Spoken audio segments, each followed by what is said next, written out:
This is your Barbados Today Evening News Update for Thursday, November 1. Thanks for joining us. I'm Fernella Wedderburn. The Barbados Workers' Union is all set to meet with authorities at the Rural Development Commission after meeting with workers today. Workers shared their concerns about pending job cuts at the state agency after some 20 workers recently received termination letters, which the union said was out of place. Consultant to the BWU, Sir Roy Trotman, told reporters they are ready to meet with the management to discuss, among other things, a voluntary separation plan. So we have discussed that letter. There are some concerns which the workers have, and we will express those concerns in writing to the leadership of the RDC, and hopefully we will meet again very shortly so that those matters can be discussed.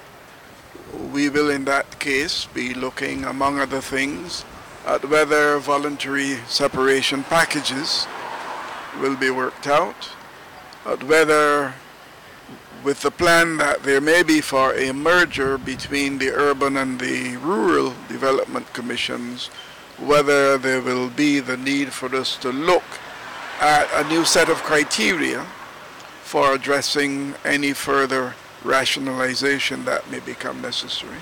Sir Roy, who expressed his concern about the conduct of the restructuring exercise, also made it clear that the union is sticking to the last in, first out policy. We are opposed to having that unilaterally discontinued or broken by anybody. So ring fencing by the Commission is nothing that we would accept. We think that there's an understanding that in the circumstances last in, first out is required. We can't then start picking any special group of people that we would want to make them more special than others. We don't want to have animal farm where all animals become equal, but then some become more equal than others. Barbados is spending big bucks to meet its regulatory compliance regulations, even though there is very little money laundering taking place in this part of the world. Chairman of the Financial Services Commission, Professor Avinash Prasad, expressed this concern as he addressed the Caribbean Regional Compliance Meeting at the Hilton today. He lamented that Barbados was spending a fortune on compliance, while at the same time it had to send home hundreds of public servants as part of an ongoing debt restructuring process. He argued that this should not be the case, particularly since the island is one of the few countries in the world that still has exchange controls that makes it difficult for local business owners to move their money around. That is one of the problems we face in the Caribbean, is that the process being required of us is increasingly expensive, costing huge amounts of money. Our own people become our overseers. They tell us we have to do it. We have to do it, we have to spend money. At the same time as we're cutting our welfare budgets, we are laying off workers, we're having to spend more money on compliance and regulation. To hit the process, even though there's very little money laundering in our regimes. So who on earth would come and launder money here? And yet we are spending a fortune on compliance and process. At the same time as we're having last week to send home around 1,000 public orders. So the consequences of this are very important. This favors the large versus the small in a way that does not support getting rid of money laundering.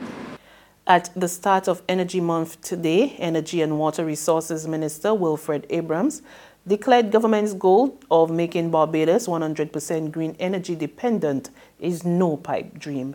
He was speaking at a forum hosted by the Barbados Light and Power today. Abrams dismissed skeptics, saying it would indeed become a reality. When we started to talk about a carbon neutral Barbados and 100% RE by 2030, everybody was saying that would never happen. But in the same way we saw all the impossibles from Star Trek come to pass, I am telling you, the proof of the pudding will be in the eating. And 2030, carbon neutral, fully RE Barbados is on the cards, and I am telling you that will happen. There's regional and international news after this short break.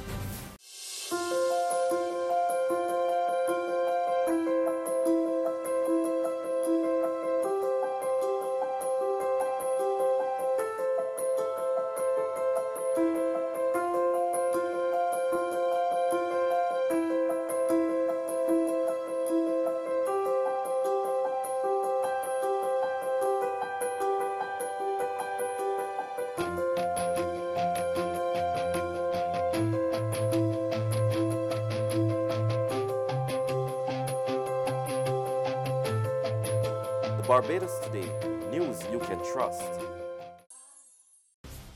To regional news, China's presence in Jamaica is nothing to fear. That's the assurance from Prime Minister Andrew Holness as he addressed what he called a fear-mongering about the superpower's investment in the country. We get more in this report from Television Jamaica. There is a sense of concern about our relationship with China. An acknowledgement from Prime Minister Andrew Holness of the jitters about China's growing influence and presence in Jamaica. But Mr. Holness, who was speaking at the handing over ceremony for another gift from the Chinese to Jamaica, said that there's nothing to worry about. I don't think that there needs to be any fear-mongering. The government of Jamaica has been very strategic. And the sovereignty of Jamaica is always foremost in my mind. So when we engage with that as a non-negotiable part of the partnership. Mr. Holness did not specify who were worrying, but his words may be of interest to construction workers who complain they are being slighted by the Chinese on work sites, as well as diplomats from the United States. And on the international scene, thousands of Google employees around the world briefly walked off the job today to protest against the company's response to sexual harassment and demanded that the world's largest search engine address rising concerns about workplace inequality. From Tokyo to New York to San Francisco, over 1,000 Google employees walked off the job Thursday, united in one mission. Support women and to protest the way that this company has handled sexual harassment cases. In New York, protesters carried signs, while in San Francisco, organizers took the mic to address the crowds. Reuters' Jane Lee was there. Media have been strictly limited from the campus, so most of us are standing on the other side of the road here in front of the Google headquarters. Hundreds of Google employees have been streaming in to the courtyard here between the colorful Google buildings here in the headquarters of Mountain View. They're chanting, "Women's rights are workers' rights. Time is up. Time is up."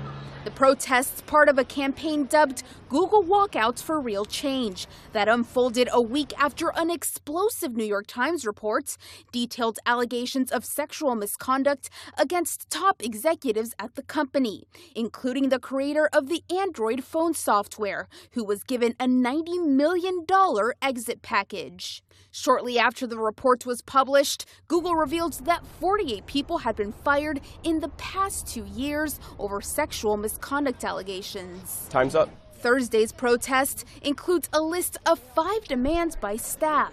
The first, a call to end forced arbitration in cases of harassment and discrimination, a move that would make it possible for victims to sue.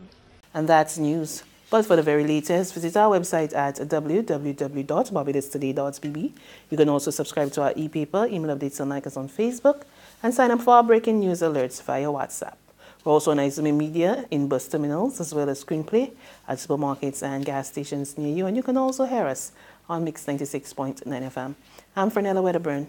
Good evening.